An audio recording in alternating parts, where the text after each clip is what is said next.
And that's what climate change is about.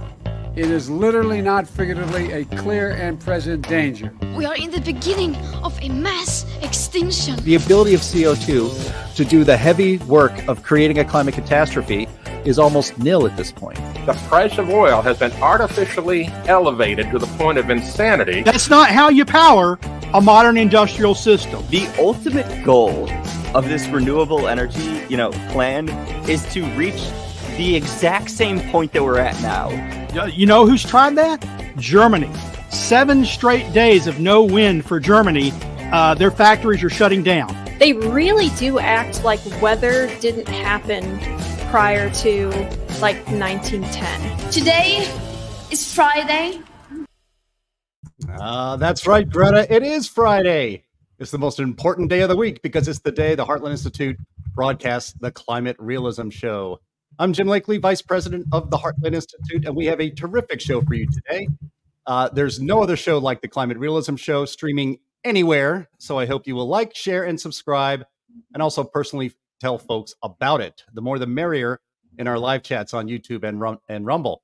And just a reminder, because big tech and legacy media do not like the way we cover climate and energy news and policy on this program, Heartland's YouTube channel, where this is its main home, has been demonetized by Alphabet/Google/YouTube.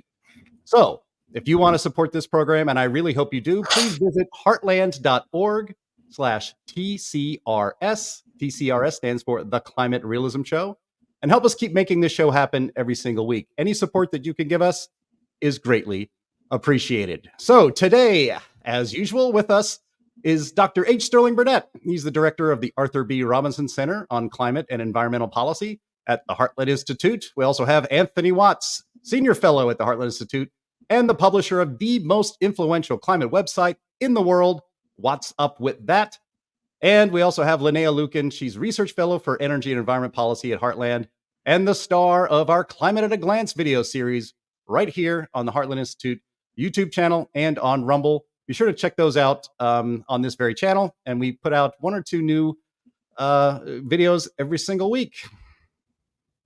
Nice to see you guys all here. It's great to be here. As always, we love it. Yep. And we love our audience. Good to be back. Fridays are always fun. For sure.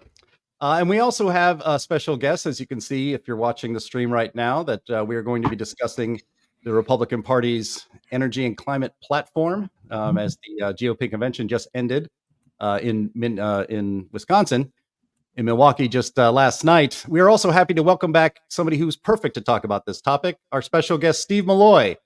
He's the publisher of junkscience.com. It's the must-read website for those interested in learning how much of the government-approved media and media-promoted climate science is actual junk.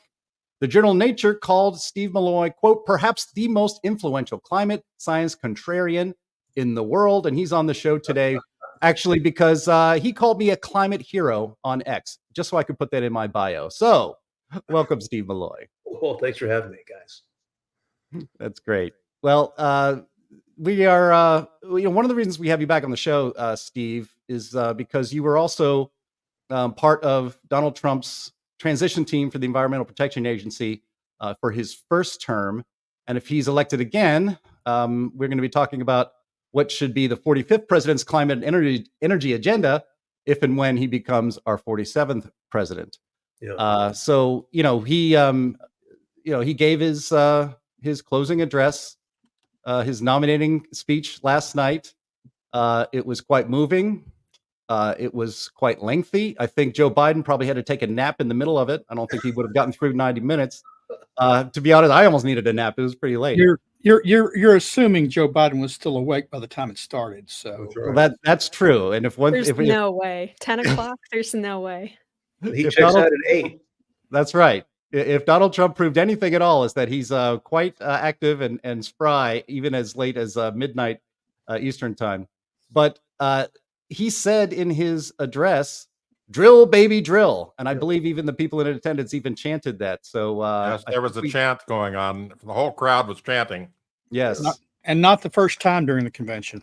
That is true, and so that's very timely, very interesting, and we're going to be discussing that agenda pretty closely. Anthony, you had something to say? Well, I was just thinking about one of the things we got coming up in crazy climate news about chanting in the RNC. True with that. So yes, so we're gonna, before we get into all of that into detail with Steve and our regular panel here, we are going to do one of Anthony Watts's very favorite segments of this program, and it is the crazy climate news of the week. These are stories that people here at the Heartland Institute share with each other in Slack, saying, "Can you believe this crazy, this crazy media story about the climate?" And the first one was one of those that was shared. It's from Newsweek, and the headline is "Unprecedented Sea Level Rise is Making Earth's Days Longer." It says that climate change may actually be slowly changing the length of the day on Earth, according to a new paper in the journal Proceedings of the National Academy of Sciences. This is the result, they say, of sea levels rising because of increased temperatures and the melting of the polar ice caps, thereby causing a redistribution of mass from the poles of our planet toward the equator.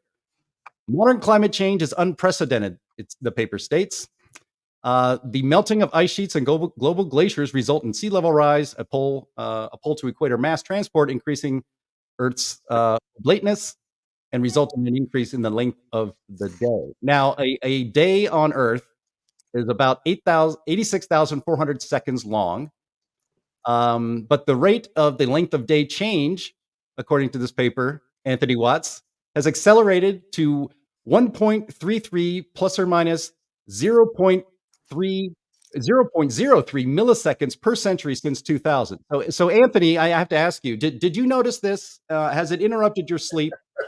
Are you missing the start of your favorite TV show by milliseconds, thus ruining your whole evening? Yeah, it does. I mean, I being a broadcaster, I am so focused on time, and being on time. This just totally destroyed my life. Those few tenths of a or hundredth of a thousandth of a millisecond, whatever the hell it is. Point about this is that this is the most. This study is a bunch of crap, and I'm sorry. That's the only way to describe it, and it's because the length of day has been changing long before climate change ever became an issue, long before we had any melting at the poles. It's actually gone up and down over the millennia. Geologists know this. They understand this. Climatologists, not so much. And so, this hype over this tiny fraction of a change in the length of day is of no consequence to anyone. But climate is to blame, and you're at fault because you drive an SUV.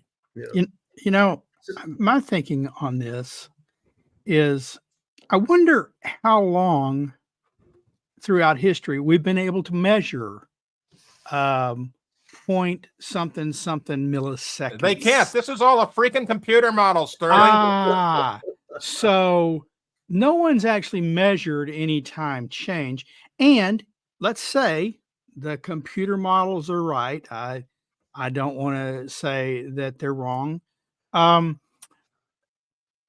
If it's happening because sea levels are rising, then certainly when sea levels were much higher than they are today, it happened before. And when sea levels were much lower than today, the Earth was slower. It's just ridiculous. All I care about is when I'm wearing a watch or I'm looking at my cell phone for time, is it accurate to within the nearest minute? Milliseconds are beneath my margin of error. Yeah. The only people that notice this stuff are people that study climate for a living. The rest of the world doesn't give a shit. I'm sorry. That's the facts. Well, it's a good thing our channel's already demonetized, Anthony, because you would have just clinched it with that little first. The larger problem here, and this is typical of all these climate studies, is that this is not really science. I mean, what they've done is predict that in 75 years or 76 years, the day is going to be 2 milliseconds, longer or short, whatever. And the problem is, that's okay as a prediction, but then the science part of it is waiting to see if it actually happens. And so, these guys have just basically made an unverifiable prediction, which is good for, a cheap hit in a newspaper to alarm people about climate. But, none of us are going to be alive to see whether it ever comes true. So it's not really science. It's just crap. It's like Anthony said. And whoever is alive, if it comes true, won't recognize the fact that it's Right. 2 milliseconds longer. Right. Nothing is measured in milliseconds except maybe trading on the floor of the stock exchange. Yeah, and then I'm still not convinced that they can measure sea level rise so precisely that they could actually reliably say that, in 76 years, if sea level rise was constant, that it's going to be 2 milliseconds long. I just don't believe that. Yeah. Well, the other important thing is they can't separate how much of that sea level rise is caused by man-made climate change versus just simply natural progression coming out of the little ice age. They haven't separated that. All they're simply saying is stuff melted, it threw the earth out of balance, it's wobbling a little bit, and therefore the length of day changed. They don't really attribute which is the real cause here. Right. Well, and a geologist that contributes to What's Up With That, David Middleton, pointed out that, there's no way, there are no, Cretaceous measurements of length of day, right? This is all reconstruction stuff. And you mean proxy data is not that refined? It's probably not that refined. Oh, okay. You know what? Until Michael Mann gets to it. Yeah, Right. I will bet the big Microsoft outage today was caused by a drift in the clock in the Microsoft servers due to the change in length of day. That's what they're going to say, right? Yeah, I'm decently confident that they didn't have like laser gyroscopes in the Cretaceous to make those measurements. But I'm not a climate scientist, so maybe I don't know. But Yeah. Well, hey, Steve Milloy, climate hoax slayer at Junk Science on X, didn't you tweet something on X recently that the ice extent in the Arctic is actually on the higher side than the last few years, or did I misread? Well, no, since the satellite era started, Arctic sea ice extent had declined a little bit, but then for the last 20 years, it's kind of just been stable, even though emissions have, continued to skyrocket, and allegedly global warming has, was the hottest year ever, but Arctic sea ice is about where it was 20 years ago. So do emissions have any effect at all? I'm not convinced. Yeah, and you mentioned that on your X account that everyone should follow at Junk Science quite often. That if every emission is supposed to be warming us, why doesn't the data reflect that? And that's that's the con. Every emission warms the planet, and emissions drive warming, and there's just no data to back that up. Yep. This business where, they go back and say, well, look at the trend. Well, I don't think trends mean anything. They don't mean what they think they mean. Right. I'll say this. If I start getting hungry earlier than my normal meal time, I'll know the time has changed. The Earth's clock is off. Yeah. Yeah. All right. Well, let's go on. Just on the last word on this. I mean, this is how desperate they are, right? I mean, it's just total nonsense. It's total nonsense. Yeah. To anybody, when you start talking about milliseconds of a day, I mean, crazy. Right. So what that means is every 4 years when they have to add a leap second, it's going to be 1.3 milliseconds longer. Yeah. EFD. A leap millisecond, because this was a portion of milliseconds. Yep, 100%. All right, let's move on to our second item here of 3, and this is a story from Axios. Axios is Politico for dummies in the way they write their stories. It says the headline is "Climate Change is Upending NATO's Operations." NATO is paying more attention to the security risks of climate change, along with warming's implications in the Arctic, a new report shows. The 75-year-old Security Alliance has unique capabilities to analyze and prepare for the challenges that a warming world poses. Such threats range from melting sea ice and Russia's provocative moves to boost its military bases in the Arctic, to increasing migration flows into Europe and North America from the climate-fueled extreme weather events, also known as climate refugees, which we just did a video on this week on this channel by Linnea, so you should check that out. That's another myth. It notes that Russia has not incorporated climate change into its military planning, like the United States has, foolishly. And while China has a more forward-leaning strategy, whatever. I actually think Russia's probably very eager for global warming so they can get more ships into the Arctic above their nation. The analysis shows that NATO allies are already experiencing climate change effects in the form of extreme weather events, including floods, heat waves, and wildfires. And this has led to military deployments to help civilian authorities, such as 2,000 military personnel deployed within Canada to fight that country's worst wildfire season on record last year. So the story continues. We'll put it in the show notes later for people to check out. But I brought this story up, guys, because this is one of a series of stories we've heard over the years that supposedly proves the myth of when Joe Biden would say something, and John Kerry used to say this too, that climate change is the greatest existential threat to humanity, that it's our number one enemy, and that we are wasting time, resources, and harming readiness by preparing our military for climate change and not for enemies of the United States. Well, to be clear, Biden said very recently that climate change is the only existential threat to humanity.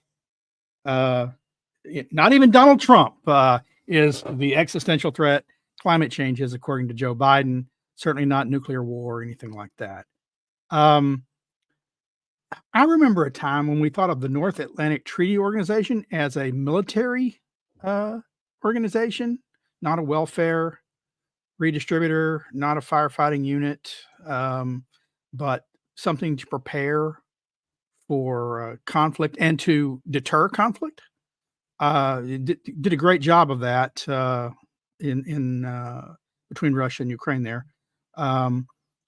So, if they're getting wrapped up in climate matters, I'm afraid their mission creep is occurring here. And you look at the Canadian wildfires. Yeah, were they historic? I don't doubt that based on acreage burned, they were. Were they caused by climate change? No evidence of that whatsoever. In fact, wildfires have been declining over the period of climate change. Who says so? Well, NASA and the European Space Agency satellites both say so. They were caused by arson, is what they were caused by. Some of them were caused by arson, but others weren't. A lot of it, their own research, their own body of researchers said, well, you had a lot of fuel. And why did you have a lot of fuel? Because the weather's been pretty good and we've been getting rainfall. And so you got a lot of forest and you have one bad dry season and a heat. And so when fires start, it's hard to put out because there's a lot more fuel. Yeah. So, hurricanes haven't been getting worse. Flooding hasn't been getting worse. And neither has migration due to climate change. Migration's a bad thing from economics in South America to war in the Middle East and tyranny. People are trying to get away from all sorts of things, but what they're not trying to run from is the weather. Right. I mean, go ahead, Steve. Yeah. So NATO is about firing or dropping nuclear weapons on was the Soviet Union and now Russia. I mean, there's no way NATO could ever have fielded troops to fight Soviet armies during the Cold War. So they were planning on firing nuclear weapons at them. And, this mission creep into climate is just absolutely ridiculous. I just want to draw everyone's attention to the fact that, Joe Biden said that global warming of 1.5 degrees Celsius is worse than nuclear war. And, for the last 12 months, if you believe the, climate hoaxers, we've exceeded 1.5 Celsius. Is this worse than nuclear war? Climate is just, it's this mental disease. So once it grips your mind, you can't think anymore. Yeah. I mean, Anthony, you can't think logically to start with for some of these people. Yeah. I mean, this is just another example of the hundreds that we've pointed out on this show just in the last year of climate alarmism, the cult mindset infecting every institution, not just in the United States, but all around the world. Yeah. It's an all of government approach to climate madness. Yep. Right. Climate madness. Indeed. One thing I think they're really worried about NATO, they're probably worried they're going to have to support remaking the movie Ice Station Zebra up in the Arctic. They're going to have to change that to Meltwater Station Zebra, and that's going to be catastrophic. Right? Well, I don't know, Anthony, there was a study that came out, I think maybe last week or the week before, about how, they were hoping that the Northwest Passage would be a little less clogged with ice, but there's still like these huge chunks of ice in there. So it's not really working out like they thought. You remember 150 years ago, they were longing for the day when the Northwest Passage opened up, right? They weren't fearing it. They were hoping that the ice would melt so they'd have a quicker route across Yeah. the top of the earth. Well, That was the dream. That was what most of the explorers were undertaking, was trying to find the Northwest Passage. yeah. You know, I think NATO's real concern, or, you know, something that they are probably more concerned about, is their obsolescence. You know, they keep saying, oh, Trump will take us out of NATO. Trump hates NATO. Oh, look, they're worried they're going to have to pay their own bills. They're worried they have to step up. I would wager climate change is pretty far down the list of concerns with the election and the wars on their borders. Yeah. All right, let's move on to our last item here. This was pointed out by Anthony Watts, actually, in our internal communications, and it's because he doesn't even like oysters, so he doesn't care about this. But people who do like oysters probably do care about this. And that is this story here, from Delish. Oysters and mussels contain disturbingly high levels of fiberglass, according to a new study. One researcher called it a stark reminder of the hidden dangers in our environment. If your summer diet includes eating all the oyster hours and mussels you can find, you might want to rethink that. According to a new research published by the Journal of Hazardous Materials, high levels of fiberglass have been found inside both types of seafood. Apparently, the oysters are, they're filter eaters, and they are filtering the seawater around them to consume what they need to survive, and fiberglass ends up getting in there. Yeah, there's a way to spin this, Jim. There's a way to perfectly spin this for the people that like this. They can just simply say oysters are high in fiber. Yes, I was about to say, my doctor keeps telling me more fiber in my diet, more fried oysters for me. I can't tell the crunch. I can't tell the crunch from the fry from the crunch from the fiberglass. So yeah, I mean, well, a little bit of sand in the oyster is kind of part of the experience anyway. So I guess we can just do that with fiberglass. Oh, the next time I bite into one and I feel something hard and pull it out, maybe I'll think it's fiberglass rather than a pearl they missed. True. I want to give some context to this study, because I did do some digging into this one. It was getting promoted on Twitter, and that's how I came across it initially, by someone who is a environmentalist group that is concerned with wind turbine pollution in the oceans from offshore wind off of England. And so while it's actually kind of not a very good, like the way that Delish is promoting this story is rather stupid, actually. They're implying that because this study that occurred, they took their oyster samples from one harbor in South England, like in a harbor where, you don't normally eat oysters from inside a harbor in the first place, but inside a harbor. And the scientists who did the actual study itself said that the fiberglass probably came from people doing boat repair in the harbor.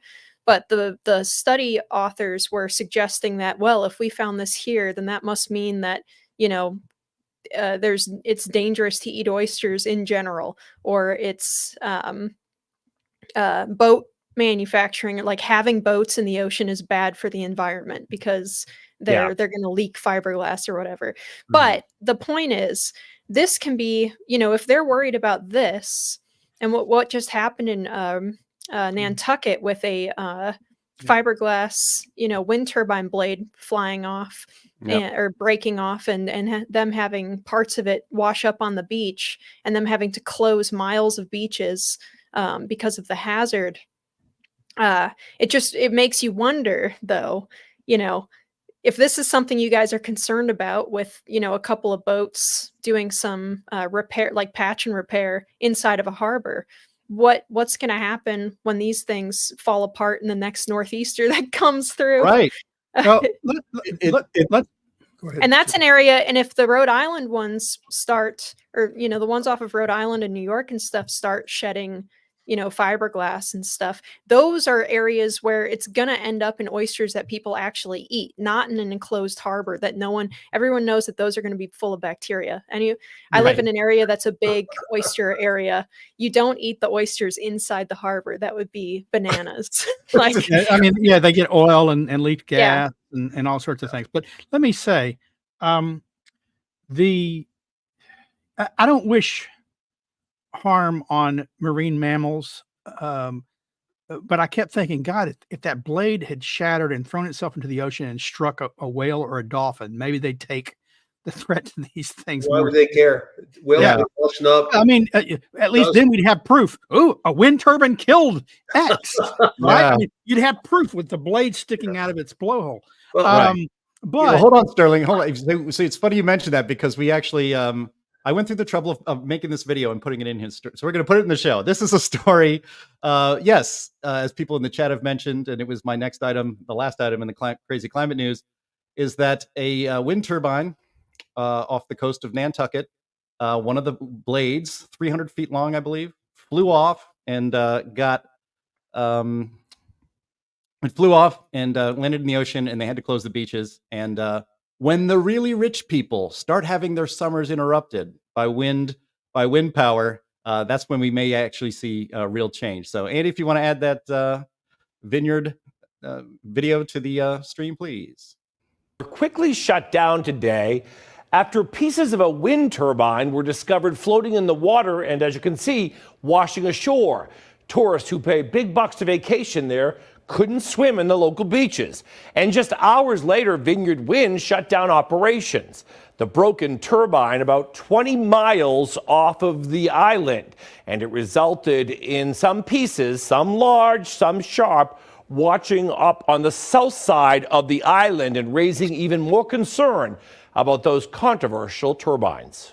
Like right now on Nantucket, they have closed the beaches because they don't want people getting impaled by shards of fiberglass. The local fishing community raising concerns over the story and photos our friends at the Nantucket Current first reported. Pieces of broken wind turbine in the water and on the beach. Nantucket's harbor master shutting down all south-facing beaches. Vineyard Wind shutting down operations. Each one of these blades is longer than a football field. And if they are snapping in half and sending shards of debris in all directions, that is extremely unsafe. Megan Lapp is the fisheries liaison for Seafreeze of Rhode Island and an outspoken critic of wind turbines and the impact of the local fishing community, and now about safety. And people should really start asking themselves, what if there's a hurricane? What happens then? Do many blades break? What happens? And who's responsible for that? Vineyard Wind in a statement acknowledging the break, but unsure of what caused it, says they are working with the Coast Guard and island leaders in the cleanup. Lapp even more concerned about the turbines being built in local waters, far beyond the ones off the block. And there are multiple projects planned of hundreds of turbines combined. They join with south of Massachusetts, hundreds of turbines. There's probably going to be like 1,000 turbines in that block, with blades longer than a football field. Island residents and tourists on the ultra-expensive vacation spot grow frustrated. Critics say we all need to start asking questions about the projects that local and federal government is greenlighting. If we're already seeing this kind of problem for a project that isn't even finished being built yet, we need to stop and we need to really think about what we're doing. Now, NBC 10 independently reached out to the harbor master on Nantucket, and we were referred to the statement, which we reported on to you. There's uncertainty when these beaches will be reopened, but it's got the attention of more than just tourists and residents of that island. Darn right. It's got our attention, which is important for everybody else. Anthony, you know, wind power is just wonderful. It's way out offshore and nobody has to really even see it. And it gives us all free energy. It's free, Anthony Watts. I guess, as I mentioned before, when this starts to affect the lives of the super wealthy who can vacation on Nantucket, I think that's really starting to finally open up eyes and have people ask questions. Yeah, well, the only thing I can say to this is I'm going back to something from my childhood. There was a turbine from Nantucket. Fill in the blanks. There once was a turbine from Nantucket. Anthony, I warned you about our monetization. You have to stop getting us. Yeah, okay. Anyway, but you know, this is a perfect example of the law of unintended consequences. You know, we got to rush to build these wind turbines. We got to save the planet. We got to reduce the CO2, all this stuff. They're blinded by their vision, and they're not paying attention to what might happen down the road. And it's the same thing with the land-based wind turbines. They have to bury these things, bury the blades when they wear out. And these blades, you know, they flex in the wind, and it just eventually they break down, and they have to take them off, and then they got no place to put them. You can't put them in a landfill. You Nope. can't do that. So they bury them. And we've got pictures that we've showed on this show in the past of, giant mass graves of wind turbine blades. And now they're dumping them in the ocean unintentionally. Yeah, it's a real mess. Yeah. It's worse than that though. So they're on the beach, right? You see these large chunks. Okay, you see large chunks. Look, when I get fiberglass, when I go up in my attic, I don't get large chunks of fiberglass in my skin. I get little bitty things that you can't even see. When this thing shreds, little bitty pieces of fiberglass that if you're walking on the beach, you can get in your feet or whatever. And worse still, by the way, Jim, I mean, you talked about it being free. It's the most expensive form of free energy in existence, offshore wind. So what we know from land-based wind turbines is that they've got a problem called leading edge erosion. Wind and storms, just like any plastics, they erode. So you get microplastics breaking off. It turns out it's probably ruining farmers' fields, something they didn't expect when they were told they could farm right up to the edge. Well, no, not so much when you got bisphenol A and several chemicals that the EPA regulates eroding from these things. And everyone's worried about microplastics in the oceans. I constantly hear concern about microplastics in the oceans. Well, you talk about leading edge erosion, tons of microplastics come off these things on land. There's no reason for thinking even more amounts won't come from the oceans where the winds are heavier, where the storms are harder. And none of this was considered in the environmental impact statements that were put together for these wind farms. Right. And okay, you're ringing all sorts of bells here. I've got to go back to the oysters and the fiberglass. I mean, this is not new. If there's fiberglass and oysters, it's not new. And what the study actually shows is that the fiberglass and oysters is having no health effect on people because no one's ever noticed before. We've got to use sophisticated technology to look for this stuff to find out that it's there because you can't tell otherwise. As to what Sterling was, let's go back to microplastics. Microplastics, we've been using plastics for heavily for 80 years. They're all over the place. Little bits of plastic. They're basically inert to humans. I mean, that's why plastics are such a great storage material because they're basically inert. We eat them, they get excreted. And it's the same with these. If you eat an oyster with fiberglass, it's inert. It's just going to go through you. All these stories about microplastics nonsense. Sterling mentioned bisphenol A, part of the endocrine disruptor scare. I can go on and on and on about the junk science behind all of this. Yeah, I'm not. I wasn't trying to imply that. I'm worried about it. I know. I'm going to eat my fried oysters regardless. There you go. There are people that in a future movie. Yeah, there are people that won't, and they're constantly telling me I've got to be afraid of these things. Yeah. Well, then why aren't you afraid of these wind turbines? Right. Yeah. Well, Linnea, I'll go to you real quick on this, and then we can get on to our main topic. But the woman in that story pointed out the obvious that this happened. It closed down the beach. This was a single blade of 3 on a single turbine. Mm-hmm. And offshore wind is really still only in its infancy stages. There are plans all up and down the Atlantic seaboard where there will be thousands and thousands and thousands of these, which of course increases the chance of accidents like this on an exponential scale. So this is just the beginning. Yeah, well, maybe some of our European audience can help me with, if they know of any other stories of like North Sea wind turbines going down, because, if you work in the oil industry and you go and work in the North Sea, you would know, or if you spend any time there at all, you know that it's very violent conditions. And I think they do have some large wind turbine fields there. I don't know what makes these ones different, but they seem to be not quite so sturdy. Maybe they did not put in anywhere near the right factor of safety that they should have. Whatever it is, I don't particularly trust the industry to report honestly about what it is that made it so that one of these turbines is breaking in like relatively mild wind conditions. When they're supposed to be rated for much, much worse. They try to anticipate things like hurricanes and whatnot. I don't believe that the engineers are going to just be totally oblivious to the fact that there's really bad weather out there. But obviously something has gone wrong. Something's been overlooked, and they're putting these up really fast without having, like smallish pilot programs or something. That's the thing. It's the rush. I think not too long ago. It's the rush to construct them. These turbines have never been tested. They are the largest turbines ever built. They generate more, megawatts per turbine. The blades are longer.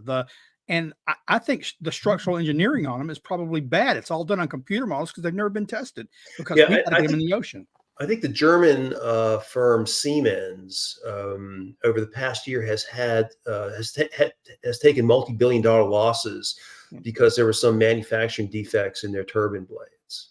So I mean, that's quite possible.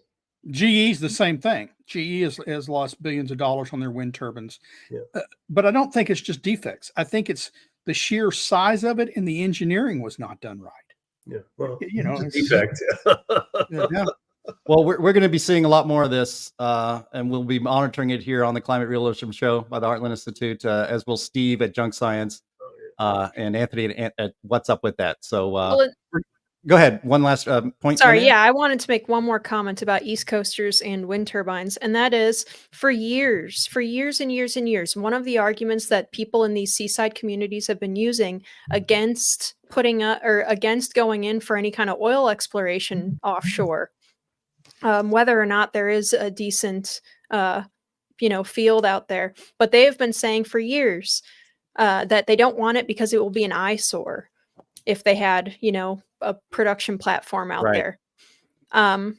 Well, I'm sorry, but these wind turbines are an awful eyesore, and it's I don't know if the communities are just totally getting steamrolled and they didn't want these, or if they're just willing to because they're told that it's green and it's a little bit of virtue signaling for them.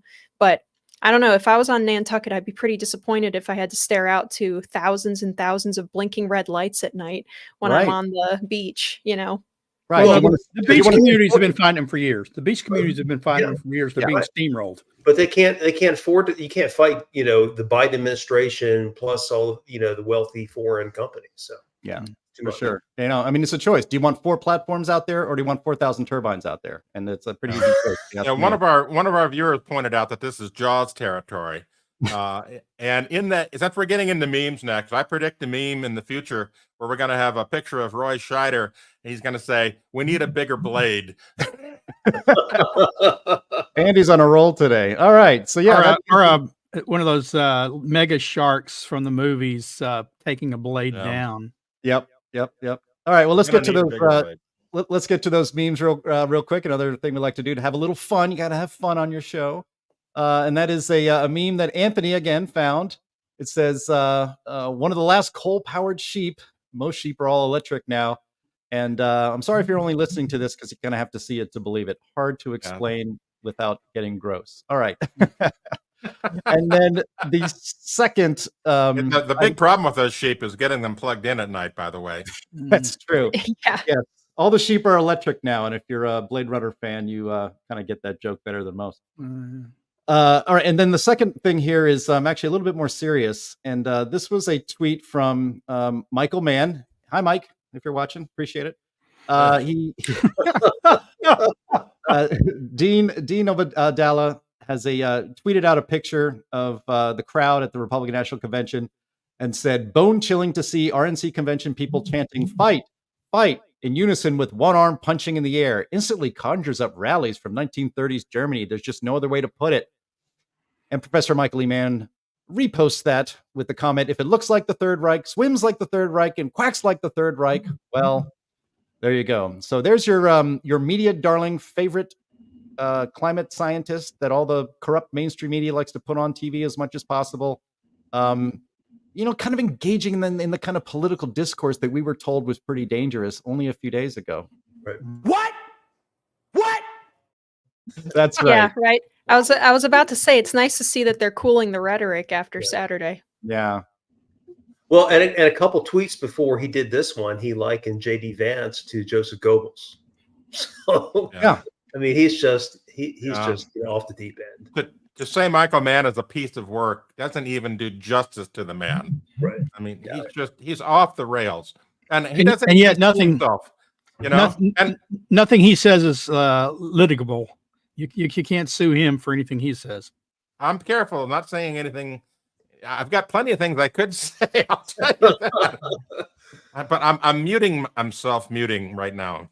Right. You people have no idea how hard that is for Anthony. This is a very, very difficult thing to hold his tongue when it comes to Michael Mann. For And I all of us. appreciate that. Okay. Well, let's go on to our main topic. Actually, that's a pretty good segue since we are talking about the Republican climate and energy agenda that came out of the Republican National Convention in Milwaukee that closed last night. Guys, I looked at the platform and I did a word search. The word climate appears 0 times. Yeah. The word energy appears 18 times. Yeah. And as we mentioned on the at the top of the podcast today, Donald Trump led the assembled audience into chants of drill, baby, drill.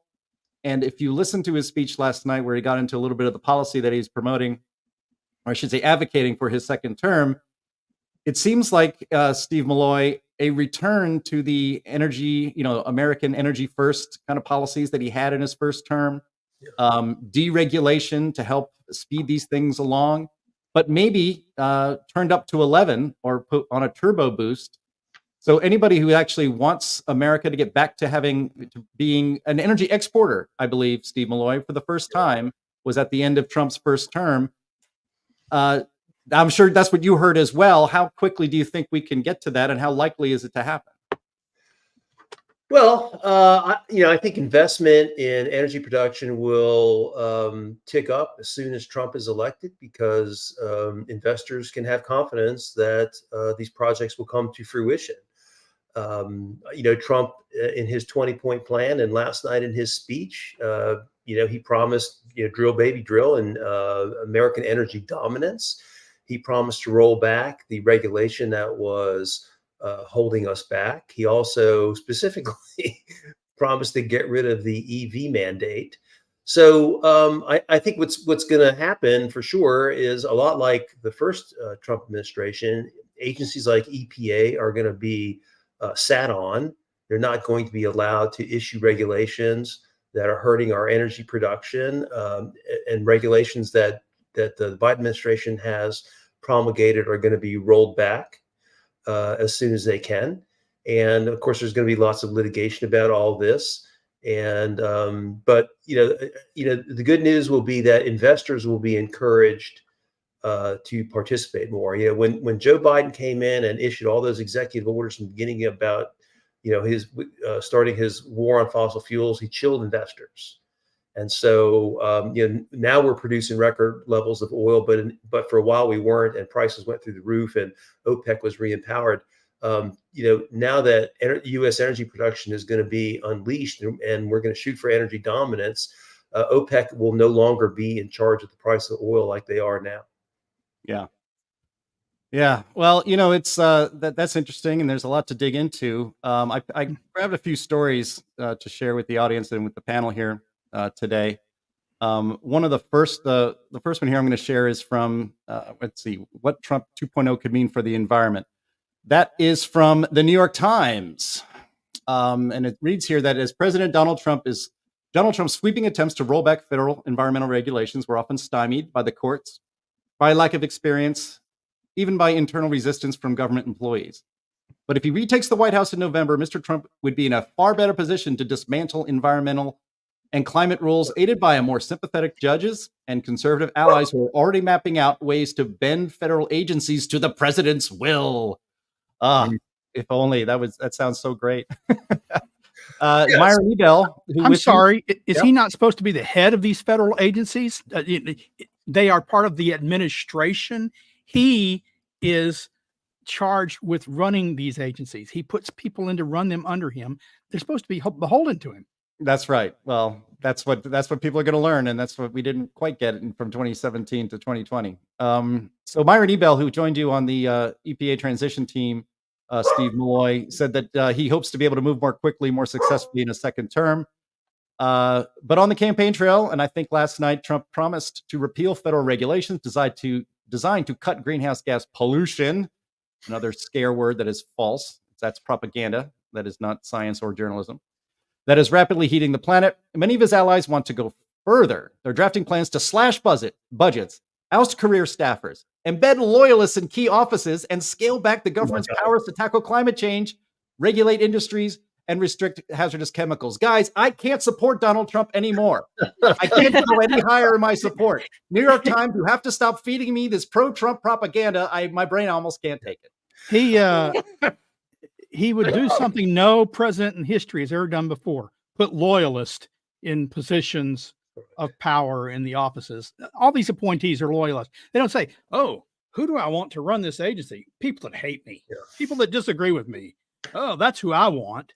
No, they always appoint loyalists. And I want to say, some things he said. Day one, I'll get rid of the EV mandate. Look, he can start the process, but that was a regulation. It went through a process. He's going to have to go through it. But there are some things he can do on day one.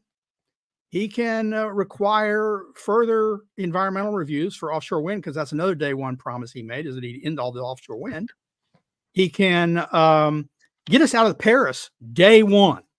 He doesn't have to have a press conference and a big briefing 3 months in. He could just sign a piece of paper and get us out of Paris. Or better yet, finally kill it by sending it to Congress as the Senate as a treaty, where it will not get the 2/3 vote necessary to become a binding treaty, and that will end it. There are some things he can do day one. There are some things that he has to do long term, but it requires appointing the right people, going through the proper processes. But when they say, "Oh, well, Trump was struck down so many times in the courts, he was restrained." Yeah, so was Obama restrained. His rules were thrown out left and right. So has Biden been restrained. His rules on LNG gone. His rules, one after the other. So don't pretend that Trump would be an outlier in the fact that they would have people that they trust put into positions of leadership, or that the courts will willy-nilly go along with some rules and not others. No, post Chevron defense death, they're going to look at all these rules much more stringently. And post major questions doctrine ruling, they're going to be looking at whether Congress should be involved in making, in finalizing these rules, or whether an executive agency, be it Biden's or Trump's, gets to just write the law willy-nilly. Yeah. Well, so Sterling, I mean, you're right about all that. And, agencies like EPA are going to be between two rocks and a hard place. You mentioned that, got rid of the Chevron, which means that EPA can no longer make up the law. And we got rid of, we had the major questions doctrine 2 years ago in West Virginia versus EPA, which says that EPA can only do what Congress authorized. And on top of this, now you have the Trump administration. Trump doesn't want EPA doing anything. So by all rights, EPA should be, not a factor in our economy anymore. But the reality is that, there's going to be resistance. These federal employees, they don't take direction. They think that they know better than everybody. And so the question for me is would President Trump appoint strong personalities that are going to be able to get a grip on the federal workforce? One of the things he's got to do is he's got to make it essentially a fireable offense for federal employees, for EPA employees to communicate with the media without authorization and to leak. I mean, we've got to get a grip on what federal employees are doing. We cannot allow this resistance to take shape. I mean, that's got to be a fireable offense too. If you work for EPA, you do what the administrator says. You don't do what you want. You do what you're told to do. You're an employee. Yeah. Well, another thing they can do, and I think this would be pretty effective, is what the Governor Shapiro is doing and what other people have done in the past.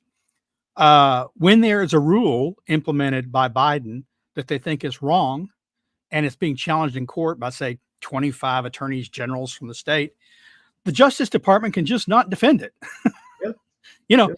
Trump can say, "Sorry, we're not going to defend the last administration's power rule." And let it go to court, and let the court say, "Well, if the administration is not defending their own rule, there's a problem with it," and let it get destroyed that way.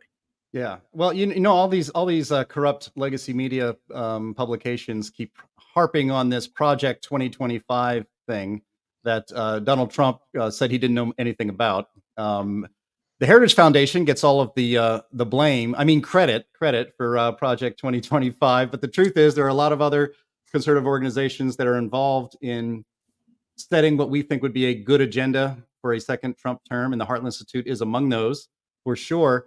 But Anthony, you had just pointed out that Project 2025 states that an incoming Trump administration should all but dissolve the National Oceanic and Atmospheric Administration, under which the National Weather Service operates. I don't know if that's a good idea or a bad idea, but what do you think?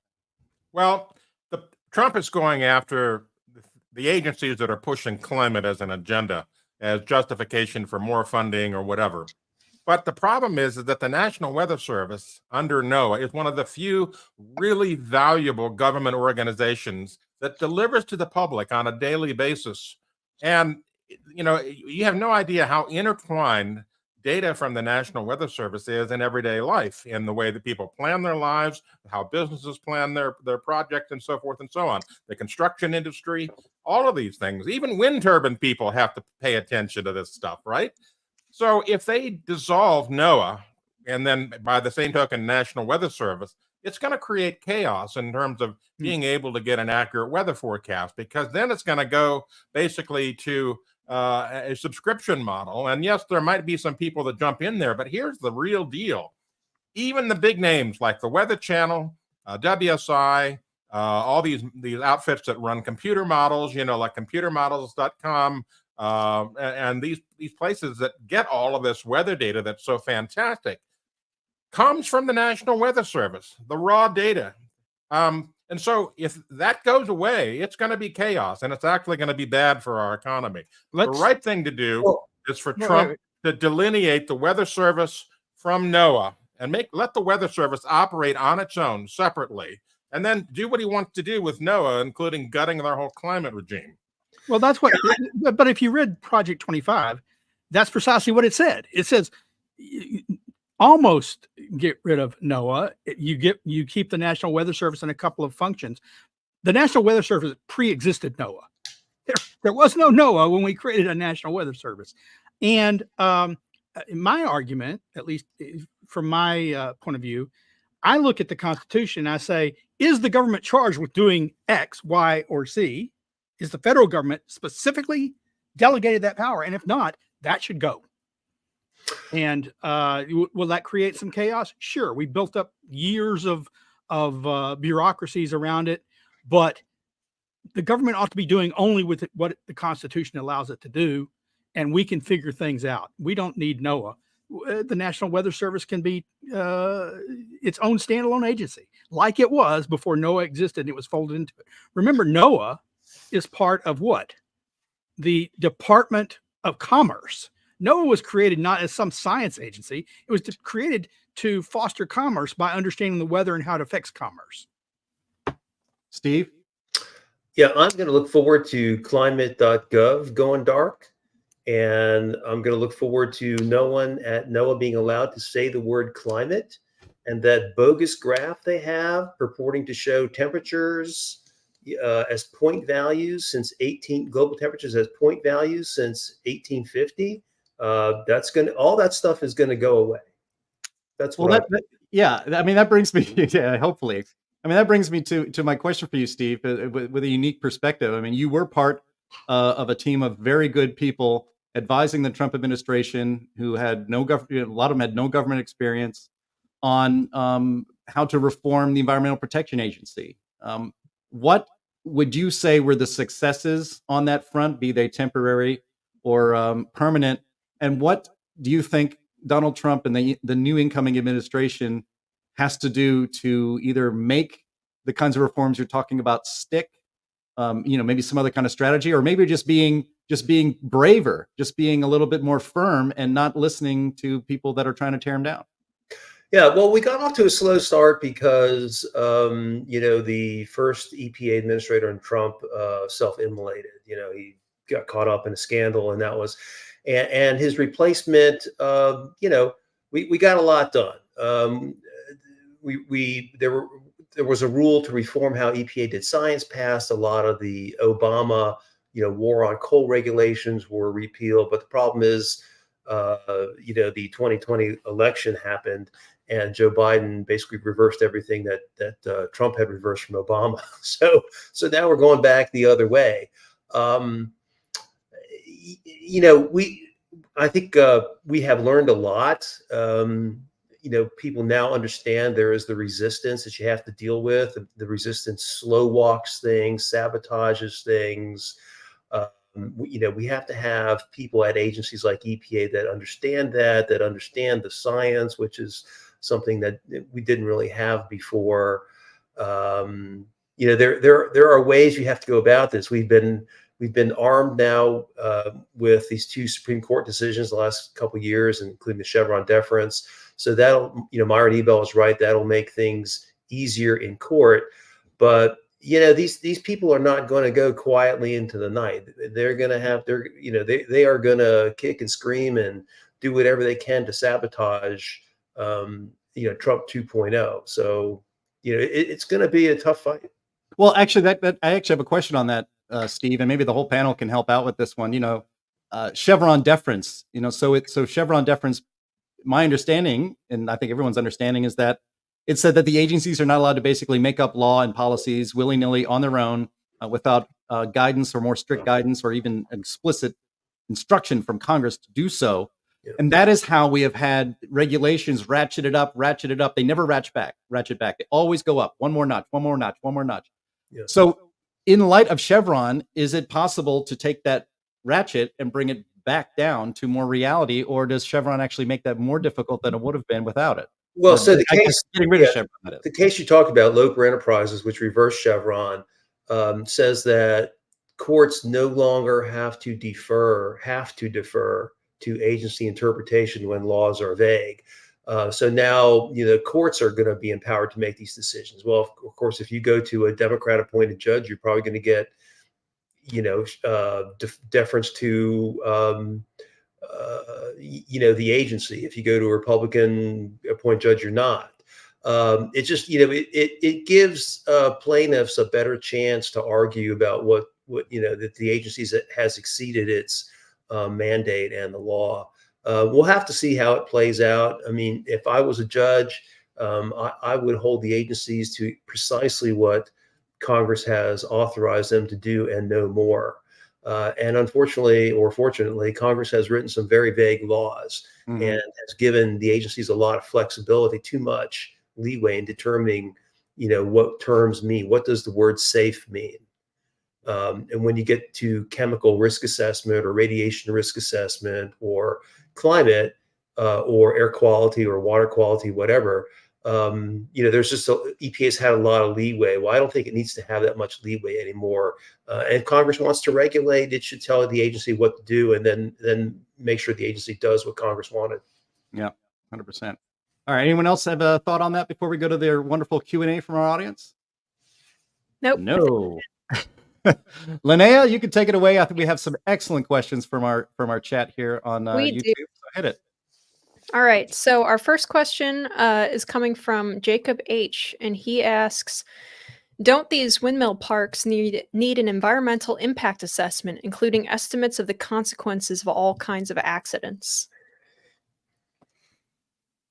If anyone has the short answer is they do have to do environmental impact assessments, but they are much less thorough than if it were an oil rig or a pipeline. The environmentalists have always fought for the precautionary principle with regard to those. And so they say you must look at all the downstream possible effects, all the ancillary effects. If you don't, they wind up in court saying you shouldn't take this into account or that into account. And especially with climate. Oh, what are the greenhouse gas emissions? What are the effects on species? When it comes to wind, the environmentalists aren't challenging it. In fact, they're saying, oh, no, that precautionary stuff. No, we've got to get this stuff in to save the earth. We got to save the earth. This is about saving the earth. And so they're not out there suing to block it. And Heartland is involved in one lawsuit, but let's face it, we don't have the deep pockets that a lot of these groups do. So we can't sue interminably and for every case to hold it up.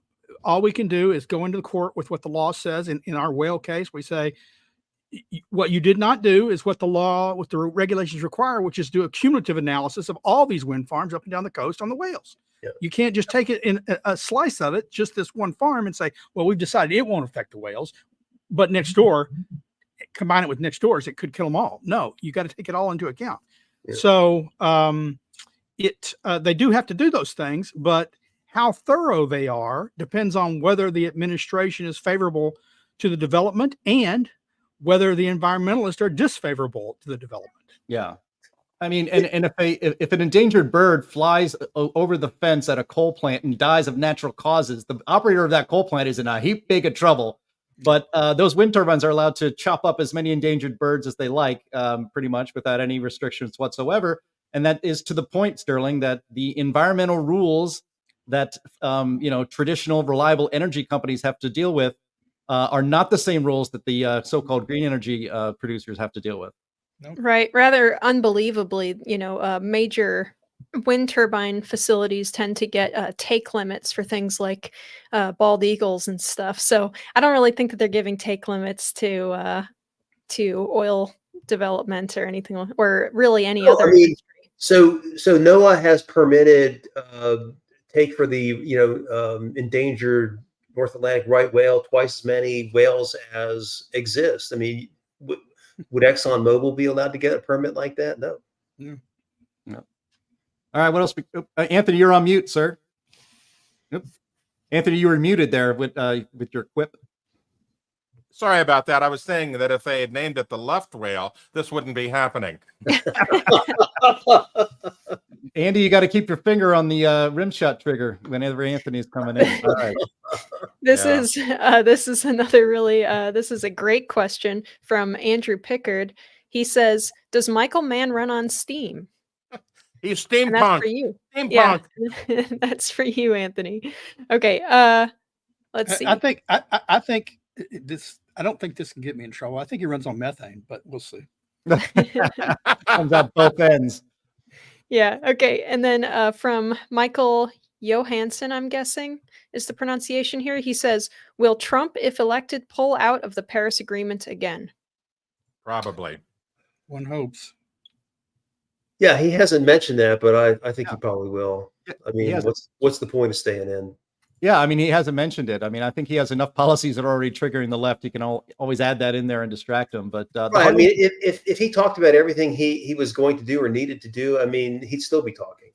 Well, look, the thing is, he was successful where no other president was successful in getting multiple treaties in the Middle East between largely Muslim countries and Israel, right? Carter got one with Egypt more than 40 years ago, and then nobody. And he got 5 of them in the last 6 months of his administration. How does he do that? He does it quietly.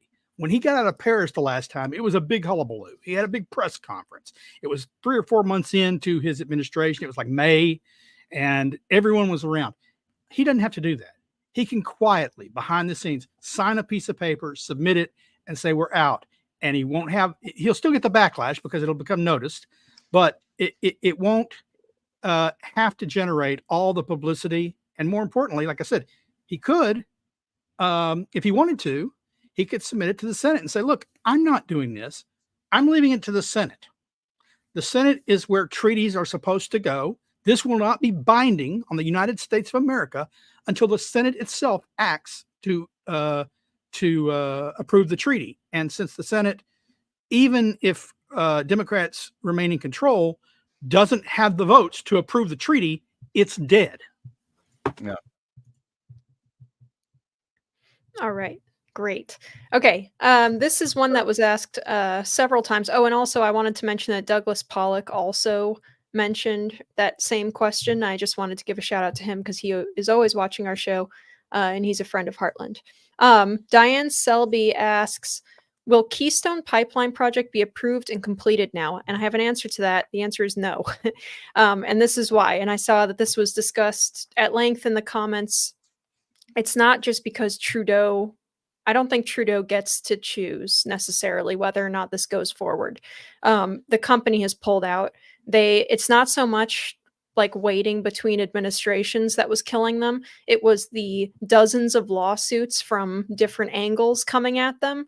It was the lawfare that ended up making the company decide to shutter it completely, whether or not the Biden administration closed them down. So it just wasn't worth it to them anymore to keep fighting it. It was a Canadian company. It's only one segment, and what they're doing, I think, is they're rerouting. They're building a different pipeline, like somewhere else, which is unfortunate for us. But yeah, it's not going. It's probably not going to go through, regardless of how good Trump's policy is on this. Where'd everybody go? There we go. Yeah. So I would be surprised if they did. The company put out a big statement last year, maybe the year before, explaining that, it doesn't even matter if a new administration comes in. It's too expensive to keep up with the lawfare, which is a shame. Yep. Well, something else good will happen. Keystone XL is not the end of the world. Yeah, no, it's not the end of the world. There's other pipelines. Yeah, it'll be okay. It's just a bummer because they did fight it for a very long time. If only we could ship oil over the internet. Let's see. And then we have Andrew Godridge, our friend. He asks, why have once respected and trusted professions become so embarrassing? Here in England, doctors face calls to reduce carbon footprints by promoting remote appointments. I think it had to do with the idea that it's a noble cause corruption. I've talked about this before. We're saving the planet, so we're doing something noble, and we have to spread the word. And so we have to have trusted leaders also be part of the whole thing. And they get caught up in this feeling of we're saving the planet, we're doing something noble. And so people that are in trusted positions want to continue with that vision of being in a trusted position, and they think that this is somehow going to help them, when in fact all it does is it aggravates their patients and their clients and so forth. Yeah. Well, so my thought on this is that the left has been after every institution for more than 100 years now. So they own all these institutions. They set policy for all the institutions. They control the institutions. And if you want to be part of the institutional world, you've got to do what they say. And this is the kind of crap you get. And, if you want to be a scientist, you're going to have to do work on climate, and you're not going to get grants if you say that, climate's not what the institution says it is. So, not everybody can be like us and be free thinkers and, not part of the institutional world. A lot of people want to be part of that institutional world, so they have to buy into the beliefs. Yep, 100%. Linnea, you got something else? Busted. Yeah, my water there. All right, this is a funny question from Bo Gus. He asks, for Steve, can somebody get Trump to make all climate research contingent on proving the globe is cooling, and then we can call them out when they follow the money? Well, Anthony, didn't you do something on this not too long ago? Is it cooling or warming? Well, it all depends on when you start, right? If you go back long enough, it's cooling. It's Isn't that right, Anthony? Nope. Well, it is certainly true that if you go back far enough, it's cooling. Yes, it all depends on where you want to start. So the whole thing is just arbitrary. Right. But I do think it's a very clever idea, though, that if you just that's how all them. this started. Like even the IPCC, but its mandate was not to find out what was happening to the climate. Its mandate was to find out man's effect on warming the climate. If you're given those instructions like a good doggy, you'll go fetch, and that's exactly what they've done for the last 30 years. We just have to drop out of all these international organizations. They're absolutely no good. Yeah, if you go back all the way to the Big Bang, where the temperature of all matter was like millions of degrees, we're definitely cooling. So there you go. All right. Okay, and our last question here. You guys are going to like this one, and that is, so what is the solution to climate change? Yeah. What climate? Ignore it. What climate change are people talking about? It's hot in the summer. It's cold in the winter. Varies in the spring and fall. Deserts are dry. Deserts. Yeah. I mean, what is You'll get rain. I will point out that the majority of human history, we ignored climate. We didn't pay any attention to it at all. We paid attention to the weather. That was the big deal, the day-to-day change. Yeah. You talk about. I want to go back. I had myself on mute, so I didn't get to chime in on the professions being corrupted question. So NatWest Bank recently, it's a bank in the Northwest largely. It has a lot of agricultural clients, has a lot of farmers and things. And they recently started advising their clients to stop eating meat and dairy and to save the world. The bank's getting into telling you how you should live your life. There's been some pushback. Evidently, they're watering down that advice. But I mean, this is the kind of world we live in where doctors are supposed to embrace gun control and tell you what to do with guns in your homes. And banks are supposed to tell you what kind of meals you should be eating and where you should turn your thermostat up to. It's none of their business. Their job is to manage my money, to provide me an account, to make loans if I meet sufficient conditions or not for some reason. But what they're not charged with doing, doctors or lawyers or bankers or anybody else, to tell me how to live my life vis-a-vis carbon dioxide.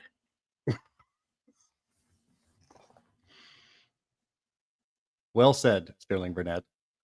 All right. With no other questions, I think that is going to do it for today's episode of the Climate Realism Show, episode number 119. I want to thank everybody who has been watching or listening to this stream today, especially all of you on X, especially all of you who follow Steve Milloy at Junk Science on X. A lot of you guys were here today, and we hope to see you again.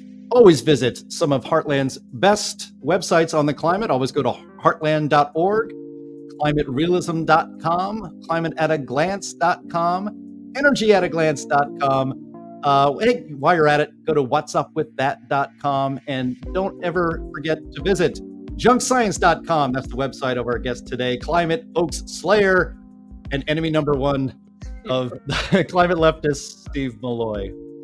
Thank you all for watching and listening, and we will talk to you next week. Bye-bye. How dare you!